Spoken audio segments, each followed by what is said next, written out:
जितने भी question Rao Blackwell से सॉल्व होता है ना वो सब इससे सॉल्व होगा। जैसे ई की पावर -3 थीटा हो गया, ई की पावर -4 थीटा निकालते हैं आप पॉइसन में, तो वो भी इससे होगा। जैसे पॉइसन में आप अनबायस्ड एस्टिमेटर ढूंढ लेते हैं ना, मान लीजिए ई की पावर -थीटा का मुझे यूएमवी निकालना है पॉइसन पॉपुलेशन में, तो उसमें आप डेल्टा बनाते हैं 1 when x1 is equal to 1 या x1 इज इक्वल टू, हाँ 1 ले लो, बाकी या 0 ले लो, x1 इज इक्वल ये टू 0 क्वेश्चन और 0 ऐसे ही था, वो नेगेटिव एनिमल का था, सबका आ तो जाएगा। यहाँ इस भी ये मेथड इन जनरल सबके लिए है, कभी कभी ये कैलकुलेशन लेंदी होता है, अदरवाइज सबके लिए ये हाँ। मेथड काम करेगा। तो ओके इससे आ सर, जाएगा। Okay thank you. ठीक है जी, थैंक यू। हाँ किनका रह गया अब तो, हाँ जी प्रीति आपका हो गया था ना, अब किनका रह गया क्वेश्चन? प्रियांशु, हाँ क्या भेजे थे भाई तुम्हें यहाँ पे, इनका दोनों हो गया ना।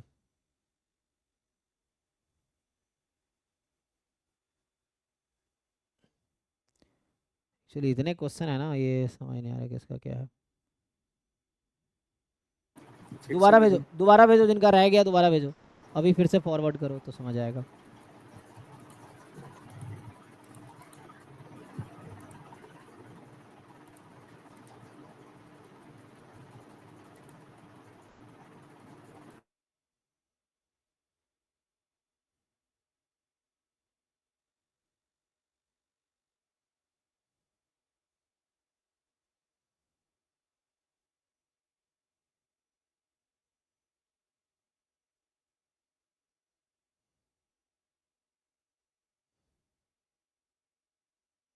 जी तो इसमें क्या है, ये गेट का PYQ है, ठीक है ना।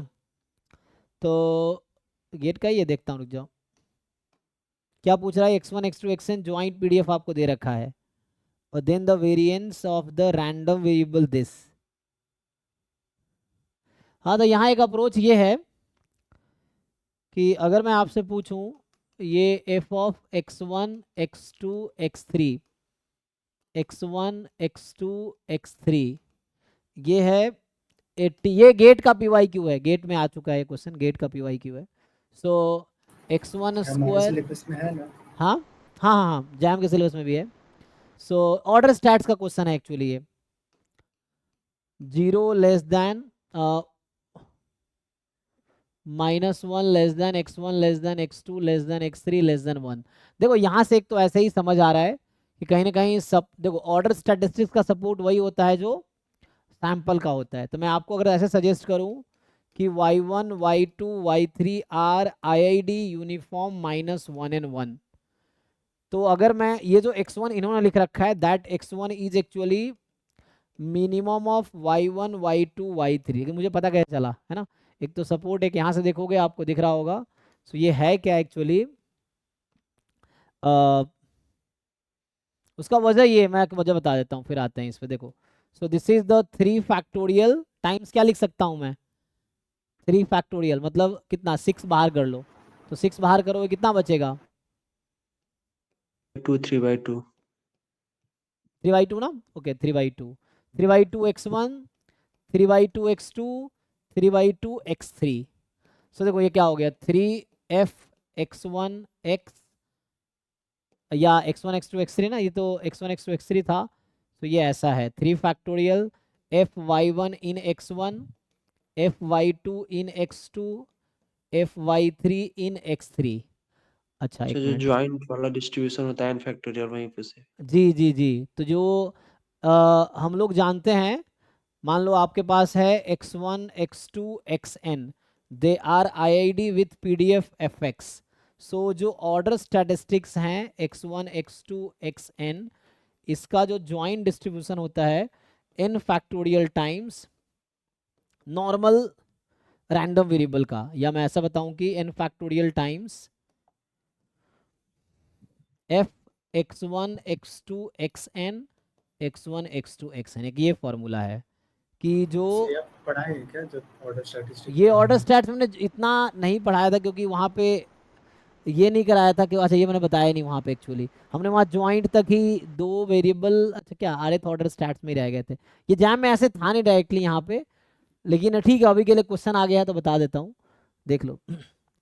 तो ये जो ज्वाइंट डिस्ट्रीब्यूशन ऑर्डर स्टैटिस्टिक्स का है, इन फैक्टोरियल टाइम्स ये होता है। तो यहाँ से कहने का मतलब मेरा, आप सिंपल ये बता देता हूँ कि ये जो क्वेश्चन है ना, ये y1 जो है फर्स्ट ऑर्डर स्टैटिस्टिक्स है, एक्चुअली उल्टा हो रहा है। तो ये समझो, फर्स्ट ऑर्डर स्टैटिस्टिक्स इन y1 इन y2 इन y3, ये वेरिएबल x1 x2 x3 में ऐसा लिखा हुआ है। लेकिन स्क्वायर क्यों, ये पीडीएफ था सीडीएफ था? अच्छा, जोड़ने यूनिफॉर्म होगा, ओके यूनिफॉर्म नहीं है actually, this is the PDF, okay PDF है। -1 से 1 में क्या होगा ये क्वेश्चन है क्या? स्क्वायर होगा ना सर? ये अच्छा स्क्वायर भी था ना, वो मिस किया मैंने, हाँ वही कह रहा हूँ। क्या ये पीडीएफ है? क्वेश्चन ये है कि पीडीएफ है, पहली बात पीडीएफ है ना, ठीक है हो गया यहाँ से। तो यहाँ से क्या समझ आया कि ये पीडीएफ है ना, चेक कीजिए ये अकेला पीडीएफ है, आंसर होगा यस। चेक कीजिए -1 से 1 में, क्योंकि आप इसको -1 से 1 में इंटीग्रेट करेंगे तो 1 आंसर आएगा, पर्टिकुलर एक टर्म को, इसकी बात कर रहा हूँ। बट सर ये कैसे पहचानेंगे? हाँ कैसे पहचानेंगे वो आपको, उसके लिए आपको ये पता होना चाहिए, वो समझ आ रहा ना, क्योंकि ये सब इक्वल है तो एक्सपेरिमेंट करना पड़ेगा उसके लिए। एक तो सपोर्ट सबका है ना -1 से 1 में, एक तो ऑर्डर्ड है ना, तो फर्स्ट क्या देख के क्या किए? अच्छा ऑर्डर देख के तो पता चल रहा था कुछ ऑर्डर लग फर्स्ट सकता ऑर्डर है। Statistics, second order statistics, third order statistics, और इसका सपोर्ट वही होगा जो एक्चुअल पॉपुलेशन का है। अब यहाँ हमने ये देखा कि एक्चुअली ये जो ज्वाइंट है ये 3 फैक्टोरियल टाइम सेम फंक्शन का प्रोडक्ट है, सेम फंक्शन का प्रोडक्ट है, ये ऐसे केस हो गया सेम। इसको मैं अगर इंडिपेंडेंट होगा तो ब्रेक कर सकता हूँ ना, fx1 at x1 fx2 at x2 fx3 at x3। इसमें क्या पूछा है सर? इसमें ठीक है ना, अभी मेनली मैंने इस फॉर्मूले फिट कर दिया एक्चुअली।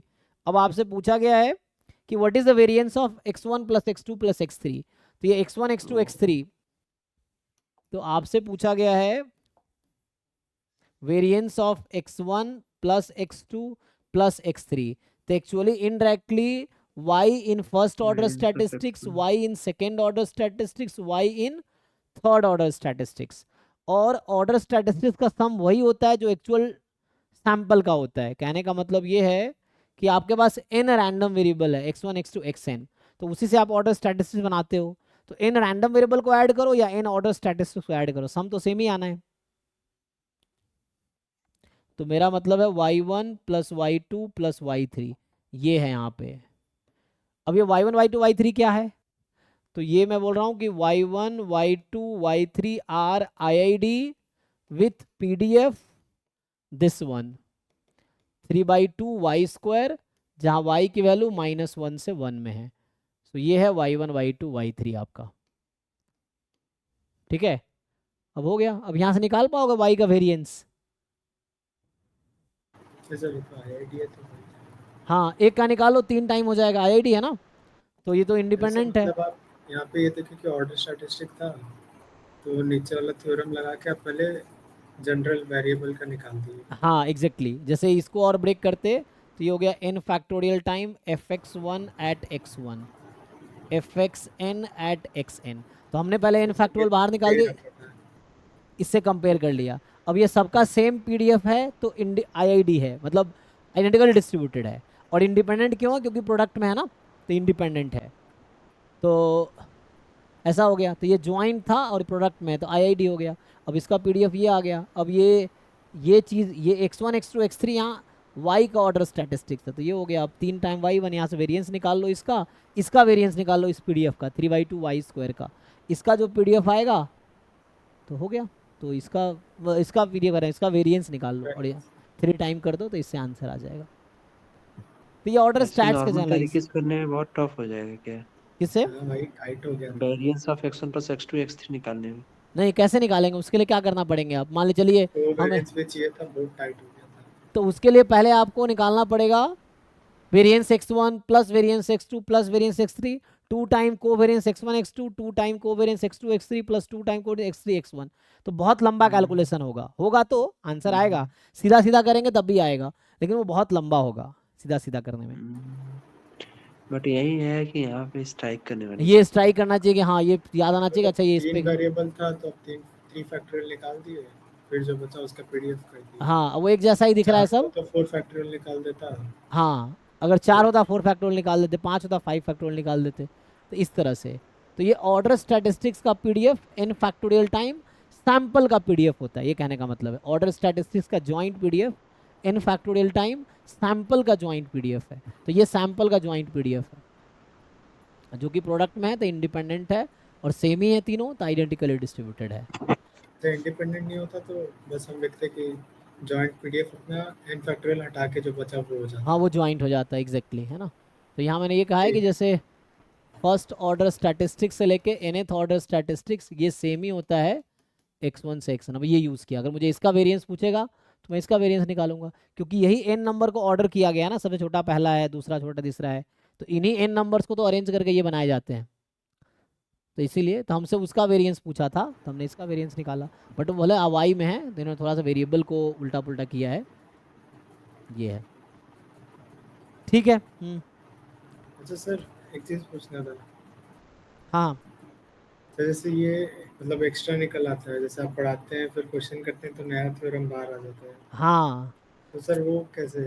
एक्चुअली इसकी वजह ये है ना, थ्योरम बहुत सारे रिजल्ट्स हैं। अब क्लास में जब मैं कराता हूँ तो मैं सारा करा नहीं पाता, होता है जब क्वेश्चन आता है ना तो याद आता है अच्छा यहाँ ये लगेगा यहाँ ये लगेगा। तो इसकी वजह ये है कि आपको उसके लिए डिफरेंट बुक्स को रिपीटेडली पढ़ना पड़ेगा, तो आपको वो सारी चीज़ें याद रहेंगी। जैसे मैं ही पढ़ाता हूँ तो मैं कोई एक बुक लेकर पढ़ा रहा हूँ तो उसमें मेरे दिमाग में सारे थ्योरम आते नहीं है। बाद में से ये अब मैं ऑर्डर स्टैट से पढ़ा दिया जैम में, और ये अभी मुझे याद आया कि ये भी कराना था, ये लिखा देता एटलीस्ट। हालांकि जरूरत नहीं है, जैम में ऐसा कोई, ये गेट का क्वेश्चन है, जैम में इस पर कोई क्वेश्चन नहीं आया अभी तक इस थ्योरम पे, ये है।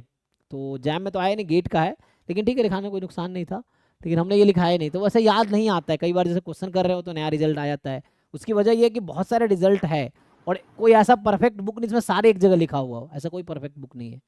तो हर बुक में अलग अलग तरीके से, तो आप बहुत सारे बुक्स पढ़ेंगे तो आपको वहाँ समझ आएगा ये है वो है, या बहुत सारे क्वेश्चन करेंगे तो उसके थ्रू रिजल्ट आता रहेगा, ये है। तो सर हमको नहीं, कुछ ये और थ्योरम पढ़ना बेकी है, कपूर बस में है। जो पढ़ा है उसका पीवाईक्यू करें? हाँ पीवाई क्यूज करो तो उससे क्या होगा कि आपको पता चलता रहेगा ना कहाँ क्या यूज़ हो रहा है। पीवाई क्यूज पूरा रिपीटेडली अगर सॉल्व कर लेंगे तो सारे कॉन्सेप्ट लगभग यूज़ हो जाएगा। गुप्ता कपूर में है, लेकिन गुप्ता कपूर बहुत मतलब ऐसे मुझे खिचड़ी ऐसा लगता है, बहुत सारी चीज़ें उसमें हैं, बट बहुत अच्छी बुक है वो, उसको रिपीटेडली अगर आप बहुत बार पढ़ेंगे ना तो बहुत कुछ है उस बुक में। उसमें है ऑलमोस्ट, लेकिन फिर भी बहुत सारी चीज़ें उसमें नहीं भी हैं, मैं ये कह रहा हूँ अभी भी फिर भी बहुत कुछ नहीं है उसमें। हाँ तो है। तो ऐसा कोई परफेक्ट बुक नहीं है, लेकिन हाँ जब पीवाई क्यूज आप सारा कर लेंगे ना जैम गेट का एटलीस्ट, तो उससे आपको सारे कॉन्सेप्ट लगभग यूज़ हो जाएंगे, ये है। जब कुछ और पढ़ने का जरूरत नहीं है ना, आप जो जरूरत नहीं पढ़ाते हैं पड़ेगा, उतना हाँ काफी है। पूरा सिलेबस एक बार कर लीजिए, फिर क्वेश्चंस पीवाईक्यू ढंग से कर लीजिए, पीवाईक्यू 2 3 4 बार 5 बार कर लेंगे ना तो सारे कॉन्सेप्ट रिवाइज हो जाएगा, बाहर करने की कोई जरूरत नहीं पड़ेगी। सर ठीक है, मतलब पीवाईक्यू और टेस्ट खाली दे देते हैं और हाँ वैसा बाद में ये मॉक कुछ नहीं टेस्ट कर लो, करते। एनफ है। सिलेबस पीवाईक्यूज और मॉक टेस्ट बाद में, mock test just to check your preparation कि अभी आपकी प्रिपरेशन कितनी सही है, ये चीज़ है। ठीक है ये सर, और thank you mock sir. Test में बहुत सारे उल्टे सीधे क्वेश्चन आएंगे जो कि एग्जाम से कोई रिलेशन नहीं है, लेकिन लोग बनाते तो कुछ ही में, वो कोई दिक्कत नहीं, उससे प्रैक्टिस हो ही जाती है, ये तो पता चल जाता है। मेनली पीवाईक्यू एक, पीवाईक्यू क्या रास्ता दिखाता है कि एग्जाम में क्या आपसे एक्सपेक्ट कर रहा है, कैसा क्वेश्चन पूछा गया है, तो पीवाईक्यू से आपको समझ आता है कि इस तरह क्वेश्चन पूछेगा, इस तरह के पूछे जाएंगे, ये है। क्योंकि जो पेपर बना रहे हैं वो भी तो पहले पीवाईक्यूज देखते हैं फिर वही बनाते हैं, ऐसा थोड़ी वो ऐसे आप, क्योंकि वो प्रोफेसर उनका हर सब्जेक्ट पढ़ा रहे हैं, उनको कोई काम दिया गया किसी को तो पहले तो देखेगा ना कि पहले किस तरह के लोगों ने काम किया है, फिर उसके हिसाब से वो करते हैं, इस तरह से है, तो वो वही देख के आगे फ्रेम करते हैं चीज़ों को। किनका रह गया क्वेश्चन तो? सर क्वेश्चन सेंड करें? हाँ भेजिए देखते हैं। विशाल सर का है, एक विशाल। क्वेश्चन भेजा था, क्या भेजा था आपने तो? वही तो ये पूछ। 26 वाला जो जिसमें फिगर बनाई है, हम्म इसको कैसे प्रोसीड करेंगे सर? ये पोलर कोऑर्डिनेट से तो बहुत बड़ा सा आ रहा है पोलर से आंसर मत करो, इसका। चेंज ऑफ वेरिएबल लगा दो इसमें भी। इसमें आप x इंटू वाई को कुछ ले लो वी स्क्वायर टाइप का, और पोलर मत ले जाओ ना, ये क्या दे रखा है, तो या तो ऐसा कर सकते हो, ऐसा ले लो v, और x प्लस वाई को u ले लो, इससे हो जाएगा चेंज ऑफ वेरिएबल। हाँ सर, यही मतलब समझ नहीं आता कौन से वेरिएबल को क्या एज्यूम करना है। जो इन्वॉल्व है क्वेश्चन वही अज्यूम है। देखो हमें, आपको कहाँ प्रॉब्लम हो रही है, 1 minus x plus y bracket में उसके रूट हटाने में प्रॉब्लम हो रही है ना, मेनली आपको तो यहाँ ये दिक्कत आ सही रहा है। है। तो जहाँ दिक्कत आ रहा है उसको यही तो क्वेश्चन है, तो हमें इसको हटाना है, तो मैं इसको ऐसा कर सकता हूँ ना, x into y root under 1 minus x plus y. तो हमने कहा कि चलो इसको कुछ नया नाम दे देते हैं, यू नाम दे देते हैं मान लो, या वी दे देते हैं, कुछ भी, इसको यू दे देते हैं या वी, जो भी समझ आ रहा है आपको, वी दे दो, इसको 1 माइनस यू, ये हो गया, अलग अलग हो गया ना अब तो अब अगर मैं इसको इंटीग्रेट कर रहा हूँ, पहले मैं डी एक्स डी वाई में कर रहा था तो यहाँ मुश्किल आ रही थी, अब इसको हम जैकोबियन टाइम करके डी यू डी वी कर देंगे। तो अब तो इंटीग्रेशन आसान हो गया ना, यू का अलग इंटीग्रेट होगा, वी अलग इंटीग्रेट होगा। तो जो वेरिएबल क्वेश्चन में इन्वॉल्व है उसी को सब्स्टिट्यूट करना है ना हमें। जैसे एक्स इंटू वाई इन्वॉल्व है, एक्स प्लस वाई इन्वॉल्व, इसलिए इसको लिया हमने इस तरह से। पिछले क्वेश्चन में आपने ओके देखा सर। था वहाँ x plus y x minus y को लिया था मैंने, क्योंकि वहाँ x minus y x plus y था। तो जो वेरिएबल है क्वेश्चन में वही सब्स्टिट्यूट करने हैं इस तरह से। अब इससे करके देखिए हो जाएगा। Okay sir.